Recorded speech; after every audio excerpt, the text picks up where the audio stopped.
2K love story போகும்போது ஒரே ஒரு சின்ன பதஷ்டம் மட்டும் இருக்கும். சார் எப்போ பார்த்தாலும் எனக்கு ஆடி மோடு இருந்தாக்கா அதை ஃபஸ்ட்டு எடுத்துடலாமான்னு தான் யோசிப்பாங்க. அது இருந்துட்டு போட்டுமே சார்னா, இல்லை எடுத்துருங்க அப்படிம்பார். இவர் சொன்னால் அதுக்கப்புறம் நான் யோசிக்கிறதுலாம் கிடையாது. அடுத்தவங்கள்ட்ட போய் பதில் சொல்கிறதுங்கிறது அப்புறம் பார்த்துக்கலாம், இவர் சொல்லிட்டா செஞ்சுருவோன்ட்டு எடுத்துருவேன். இந்த தடவையும் அதே ஒரு டென்ஷனோடு தான் போனேன். ஆனால் ஒரே ஒரு சேஞ்ச் தான் பண்ணார், ஃபுல்லாக பிளாக் பண்ணிவிடுங்க, கொஞ்சம் கூட கிரே வெளில தெரியக்கூடாதுன்னாரு. அது ஒன்று தான் பெரிய ரிலீஃப். ஏன்னா அதுக்கப்புறம் கண்டினியூஸாக எனக்கு கொஞ்சம் கண்டினியூட்டி இருந்தது. ஸோ அகெயின் சார் சொன்ன மாதிரி தான், இவர் எப்போ கூப்பிட்டாலும் அடுத்த செகண்ட் எப்போ சார் வரணும், எங்கே வரணும். ஏன்னா நான் மகனில் அதில் அந்த ஒரு கேரக்டர் அது கொடுத்தது வந்து என்னை எங்கெல்லாமோ கூப்பிட்டு போச்சு. இன்ஃபேக்ட் என்னை தெலுங்கில் மிகப்பெரிய ஒரு பொசிஷனுக்கு அது கொண்டு போகிறதுக்கு நான் மகனில் அங்கே சூப்பர் ஹிட் நான் பேர் சிவான்னு அங்கே ரிலீஸ் ஆகிருக்கு. அது எனக்கு தெரியாது. நாங்கள் இப்போ நடிக்க போகும்போது போகிற இடத்துலலாம் நிறைய பேர் செல்ஃபி எடுப்பாங்க. நம்ம எங்கடா ஒன்றும் தெலுங்கில் படமே நடிக்கல, அதுக்குள்ளே செல்ஃபி எடுக்கிறாங்க ஏர்போர்ட்டில் மாலில் அப்படின்ட்டு. அதுக்கப்புறம் தெரிஞ்சது என்னென்னாக்கா அந்த நான் பேர் சிவான்னு அது மிகப்பெரிய சக்ஸஸ் ஆகிருக்கு அதனாலன்ட்டு.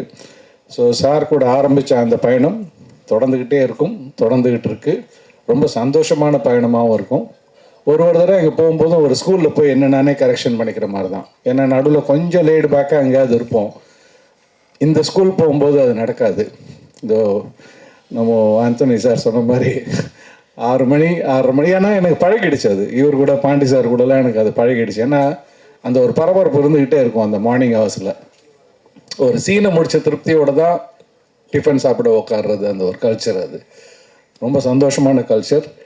நான் சொல்லணும்னு நினச்சது அவரே சொன்னார். அவர் ஒரு எக்ஸ்ட்ரா ஷாட் கூட எடுக்க மாட்டார். உங்களுக்கு எதாவது எக்ஸ்ட்ரா ஃபுட்டேஜ் வேணும், நாளைக்கு எதாவது இன்டர்வியூக்கு எதாவது வேணும்னா கூட எனக்கு தெரிஞ்சு அவர்கிட்ட இருக்காது. சீன்லேருந்து தான் வேணால் எடுத்து கொடுக்க முடியும். ரொம்ப ஈஸி ஆர்டிஸ்ட்டுக்கு ஒர்க் பண்ணுறது. 8 ஆங்கிள் எடுக்கிற வேலையெல்லாம் கிடையாது. அவருக்கு பிடிச்சி ரொம்ப எனக்கு எப்படி சொல்லணும்னா, சார் உங்களுக்கு முடிச்சு நீங்கள் போகலாம் பாரு மத்தியானமே. என்னடா நம்ம இன்னைக்கு ஃபுல்லாக இருக்கும்னு நினச்சிட்டு வந்தோம், வீட்டுக்கு போனோன்னா யூ வென்ட் ஃபார் ஷூட்டிங், போய் you came back for lunch அப்படிம்பாங்க. ஏன்னா இவர் அனுப்பிச்சி விட்டுருப்பார், நீங்கள் போங்கன்ட்டு. இன்னொன்று sir it is over for me, you should wait and there and come. நான் எதுவும் சரியாக பண்ணவே இல்லையம்பாங்க. அது மாதிரி கொஞ்சம் நிமிஷம் எல்லாம் சார் கூட நடக்கும். முடிச்சு சார் நீங்கள் கிளம்புங்க அப்படின்றவாரு. ஸோ 2K ஒரு கோயம்புத்தூரை இவ்வளோ அழகாக காமிக்க முடியும் அப்படிங்கிறது நான் டப்பிங் போகும்போது சார் சாங்ஸ் எல்லாம் காமிச்சார். ரொம்ப அற்புதமாக இருந்தது. எங்கே சார் லொக்கேஷன்? கோயம்புத்தூர் தான் சார் அப்படின்னாரு. ஸோ அது மாதிரி தேடி தேடி பார்த்து எடுத்துருக்குறாங்க. Jayaveer is got a real photogenic face. இங்கே கூலிங் கிளாஸ் போடல. ஏன்னா இப்போ அவரை பார்க்கும்போதெல்லாம் சீனில் சொல்லிட்டு இருப்பேன், கூலிங் கிளாஸ் போட்டிருப்பீங்க, போட்டு நல்லாயிருக்கு அப்படிமே. ஸோ அது உங்களுக்கு ஆக்சுவலாக சூட்டும் ஆகுது. So it is fun working with you, fun working with everybody. Sir இருக்கிறாரு எங்களை எல்லாம் லட்சணமாக காமிக்கிறதுக்கு, பளிச்சுன்னு காமிக்கிறதுக்கு. ஸோ காஸ்டியூமரே சொல்லணும். ஏன்னா ஜென்ரலாக அந்த கல்யாணம்னா அந்த பட்டு சட்டையை கொடுத்துருவாங்க. அதை விட ஒரு அவஸ்தை உலகத்திலே கிடையாது. அது சினிமாவில் கல்யாணத்துக்கு கொடுக்குற பட்டு சட்டை மாதிரி ஒரு அவஸ்தை. அந்த வேஷ்டி கண்டிப்பாக நிற்காது, எப்படா விழுவும், இந்த பயம்லாம் இருந்துகிட்டு இருக்கும். அதெல்லாம் இல்லாமல் சார் செலக்ட் பண்ணது தான் நீங்களும் பண்ணியிருக்கீங்க போல இருக்குது. ரொம்ப அழகான ஒரு காட்டன் காதி கலந்த மாதிரி ஒரு ஷர்ட்டு நிம்மதியாக போட்டுக்கிட்டு வேலையை பார்த்தேன். அது ஃப்ரேமில் பார்த்தீங்கன்னா உங்களுக்கு தெரியும்.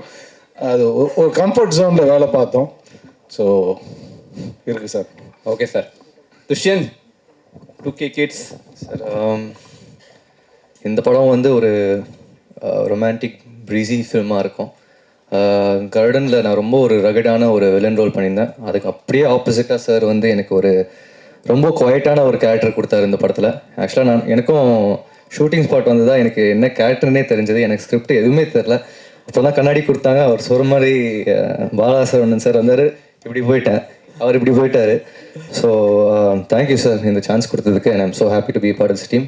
Thank you Jaguveer for having us. Thank you producer Vignesh brother. Thank you cameraman sir for showing us அவ்வளோ அழகா. Thank you everybody. சார் உங்கள்கிட்ட ஒரு கேள்வி. ஒரு தயாரிப்பாளர் நீங்கள் ஏன் உங்கள் பையனை வச்சு ப்ரொடியூஸ் பண்ணலை? பையன் போராடிட்டு இருக்கான் 10 வருஷமா ஹீரோ ஆகிறதுக்கு. Correct sir. கரெக்டான ஆன்சர் வேணும் எனக்கு. சார் அவன் அந்த தொந்தரவு எனக்கு கொடுக்கவே இல்லை சார். ரொம்ப நிம்மதி சார். என்னை வச்சு படம் எடு அப்படின்லாம் ஒரு தர்ம சங்கடமான சூழ்நிலையே ஒரு நல்ல பையன் உண்மையிலே அந்த தொந்தரவு கொடுக்கல. தானாக தேடி போகிறப்படி எங்கே வாய்ப்பு கிடைக்குதோ நீங்கள் சொல்லும்போது நீங்கள் அனுப்பிச்சி விடுங்க பையனாரு. சார் சந்தோஷமாக அனுப்பிச்சி விட்றேன், நல்ல ஸ்கூலுக்கு வரோம் அப்படின்னு சொல்லி தான் அனுப்பிச்சி விட்டேன். அது மாதிரி அங்கங்கே ஏதோ ஒரு வாய்ப்பு கிடைக்கும்போது ஒரு 10 இடத்துல தட்டு மாதிரி வந்தாக்க சினிமாவும் தெரியும், அந்த ஃபீலும் வரும். உண்மையிலே என்ன அது மாதிரி ஒரு தர்ம சங்கடமான சூழ்நிலையில் விடாமல் இருக்கிறது இவனுக்கு ஆக்சுவலாக தேங்க்ஸ். ஆனால் தெரியும் அவனுக்கு நான் எப்படியும் அப்படிலாம் பண்ண மாட்டேன்ட்டு. ஸோ இட்ஸ் பீஸ்ஃபுல் சார், சுந்தரவே இல்லை. முதல்ல சாரோட 3வது படம். எனக்கு சாரோட ஷூட்டிங் ஸ்பாட் வந்து 2வது வீடு மாதிரி.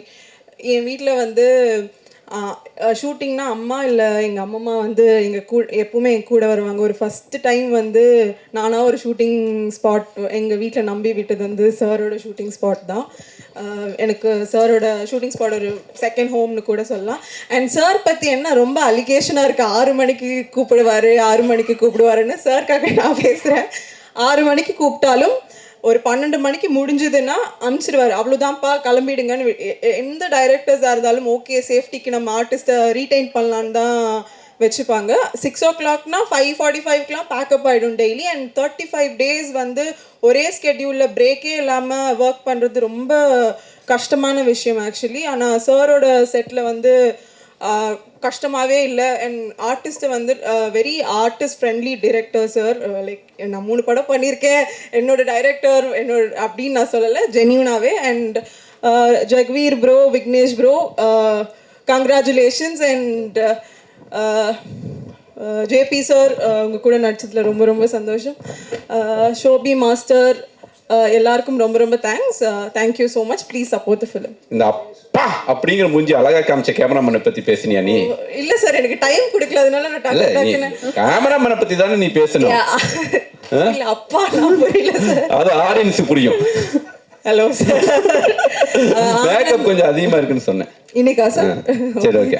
ஆனந்த் பிரதர் ஆல்ரெடி நான் வந்து ஒரு ஃபோட்டோ ஷூட் பண்ணியிருக்கேன் ஆனந்த் பிரதரோட. அண்ட் ரொம்ப அழகாக லைட்டிங்லேருந்து ஆக்சுவலி ஆட் ஃபிலிம் மாதிரி பண்ணியிருக்காரு ஒவ்வொரு ஃப்ரேமுமே. Thank you so much brother. Sorry, மன்னிச்சுக்கோங்க, டக்குன்னு பேசிட்டு இருந்தா தான். தேங்க்யூ. எப்படி 38 days படம் முடிச்சிங்க அப்படின்ட்டு சத்யராஜ் சாரோட வள்ளிமேல் படம் ஒர்க் பண்ணும்போது அவர் சொன்னார், ரொம்ப வருஷம் கழிச்சு ஒரு ஐ திங்க் ஒரு 15 வருஷம் ஆச்சு சார், நான் ஃபிலிம் கேமராவில் வேலை செஞ்ச மாதிரி இருக்குது சார் உங்களோட ஒர்க் பண்ணும்போது அப்படின்னாரு. அதுதான் உண்மையான ரீசன். நான் எக்ஸ்ட்ரா எடுக்க மாட்டேன், எனக்கு என்ன தேவையோ அதுதான் எடுப்பேன். ஸோ அதனால தான் வந்து 38 days என்னால் முடிக்க முடிஞ்சிச்சு. இன்னொரு எல்லாருமே வந்து காலையில் ஒரு 38 days 40 days ஒருத்தவங்க படம் முடிக்கிறாங்கன்னா காலையில் 9 மணிக்கு ஸ்டார்ட் பண்ணி நைட்டு 2 o'clock வரைக்கும் போட்டு அடின்னு அடிப்பாங்க. ஆர்டிஸ்ட் முகமெல்லாம் சுருங்கி போயிடும். அப்படிலாம் கிடையாது, சிங்கிள் கால் சீட்டு தான் 38 days. ஆனால் மார்னிங் ஃபஸ்ட்டு சீக்கிரம் எடுத்துருவேன். மதியம் கிட்டத்தட்ட ஒரு 2 hours பிரேக் விடுமானது நான் ஒரு ½ நாளாக 1 hour தூங்கிடுவோம் நல்லா. அப்புறம் தான் ஸ்டார்ட் பண்ணுவோம் நாங்கள். ஸோ காலையில் சீக்கிரம் ஸ்டார்ட் பண்ணிடுவோம். மதிய டயத்தில் கொஞ்சம் அந்த டாப் லைட்டில் ஷூட் பண்ண மாட்டோம். இந்த படத்துலேயே குளுக்கோஸ் சேர்த்திட்டு வேலை செஞ்ச ஒரே டெக்னீஷியன் இவங்க தான்.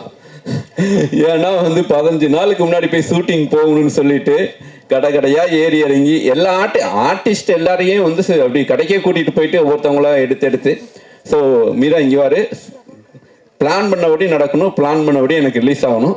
நீ மொத்த படத்துக்குலாம் காஸ்டியூம் பிளான் பண்ணாத, ஃபர்ஸ்ட் 5 நாளுக்கு மட்டும் காஸ்டியூம் பிளான் பண்ணு. நான் 5 நாள் ஷூட்டிங் போனதுக்கு அப்புறம் 6வது நாள் ஷெட்யூல் பர்ஃபெக்டாக கொடுத்துட்டேன். 6வது நாளுக்கு அப்புறம் நீ கண்டினியூ பண்ணு. ஸோ அப்படிதான் முழுக்க அங்கே சாங் ஷூட்டிங் போயிட்டு இருக்கோம், அடுத்த நாள் காஸ்டியூம் ரெடி பண்ணிட்டு இருப்பாங்க. ஸோ இடையில வந்து ஷூட் நடந்துட்டு இருக்கும்போது அவங்க அப்பா தவறிட்டாரு. பட் இருந்தாலும் அதுக்கு அடுத்த நாளே ஷூட்டிங் வந்தாங்க. ஸோ அந்த அளவுக்கு ஒரு பேஷனான ஒரு டெக்னீஷியன். அவங்களுக்கு 2வது படம் இது, மணிகண்டனோட முதல் படம் பண்ணியிருக்காங்க. ஸோ மீரா நீங்கள் பேசலாம். எல்லாருக்கும் நன்றி. முதல்ல ஃபஸ்ட்டு சார் வந்துட்டு சார் வந்து 1 year முன்னாடியே நான் மீட் பண்ணியிருக்கேன், அவருக்கு மறந்துருச்சு. பட் அப்போ வந்து சொன்னார், நான் ஒரு மூவி பண்ணும்போது நான் அவனை வந்து கூப்பிட்றேன் அப்படின்னு சொன்னார். கூப்பிடுவாருங்கன்னு நம்பிக்கை இல்லை, இருந்தாலுமே மறுபடியும் இப்போ ஒரு 4 days முன்னாடி சென்னைக்கு வந்துடுமா அப்படின்னு சொன்னார். சென்னைக்கு வந்ததுமே பர்ச்சேஸ் அடுத்த நாள் அப்படின்னு சொல்லிட்டாரு. எனக்கு ஸ்கிரிப்ட் தெரியாது, எதுவுமே தெரியாது. பர்ச்சேஸ்ன்னு சொன்னதுமே ஒரு மாதிரி பயந்துட்டேன். அதுக்கப்புறம் பர்ச்சேஸ் வந்து பார்த்தீங்கன்னா எல்லா ஆக்டர்ஸும் பர்ச்சேஸ் பண்ணிட்டாங்க, டிஓபி எல்லாருமே இருந்தாங்க பர்ச்சேஸில். மால் வந்துட்டு 4 days சார் கூடவே பர்ச்சேஸ் பண்ணது வந்துட்டு ரொம்ப இப்படி டைரக்டர் கூடவே வந்துட்டு பர்ச்சேஸ் பண்ணுறது ரொம்ப ஈஸியாக இருந்த மாதிரி ஒரு ஃபீல் ஆச்சு. ரொம்ப அப்புறம் ஷூட்லலாம் வந்துட்டு பார்த்துட்டிங்கன்னா அடுத்த நாள் நாளைக்கு இது வேணும் நைட்டு 10 o'clock ஓடுன்றவாங்க. 11 o'clock 12 o'clock கடையில் ஓப்பன் பண்ணி வச்சு ரொம்ப இதாக போயிட்டு இருந்துச்சு, நல்லா இருந்துச்சு. Thank you so much.